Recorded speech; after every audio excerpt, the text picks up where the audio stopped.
Well, Zendikar 3 has been out for a while and everybody already made a video about the story, but I said I would too, so this is the entire Zendikar Rising story in 4 minutes. Starting right off the bat with a side tangent to explain critical information. During the battle for Zendikar, Iona left her perch on a Miri of the Sky Ruin to go kick some ass, and while the world was ending, some people really thought to themselves, hey, let's go loot the big sky castle while the angel's away. In doing so, these adventurers accidentally triggered a magical Rube Goldberg machine which awakened the 7 Skyclaves. Now what is a Skyclave? Well, several millennia ago, even before the 3 ancient planeswalkers trapped the Eldrazi Titans on Zendikar, the core were running an authoritarian empire. In order to keep their empire, they built 7 Death Stars and stuck them all over the place as bases of operations. 2 of them were destroyed by civil war, 1 fell into the swamp, Lorthos ate 1, 1 got beat up by some dragons, the Eldrazi killed 1, and Archangel Iona kinda just wanted 1 for herself, so she blew it up herself, and that was a Miri of the Sky Ruin. Now those 7 dungeons have resurfaced, and they got some cool ancient core technology in them, and people should probably get to looting before all the good stuff is gone. Part 1! So at some point, Sorin manages to get himself out of the wall Nahiri put him in, and during the War of the Spark, the 2 ancient planeswalkers had another confrontation. Depending on who you ask, they either completely ignored Bolas to focus on kicking the shit out of each other,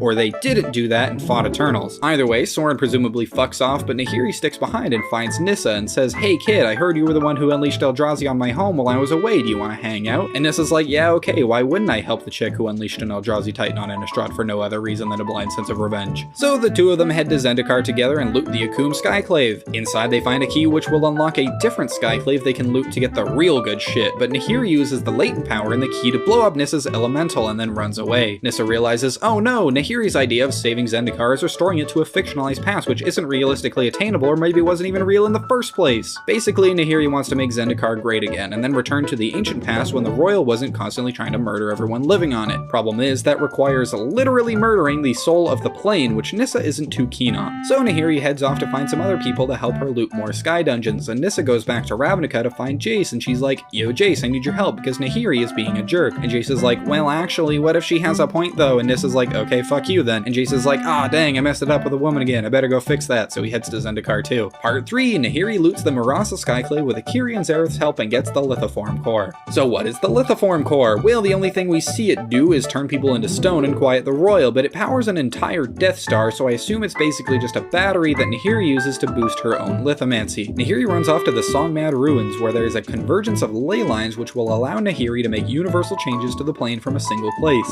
Nissa and Jace follow her, and Jace gives a stunning example of why centrism only hinders progress towards removing oppression. Jace is like, well actually, I don't think you should try to stop Nahiri because what if killing Zendikar is actually a good thing?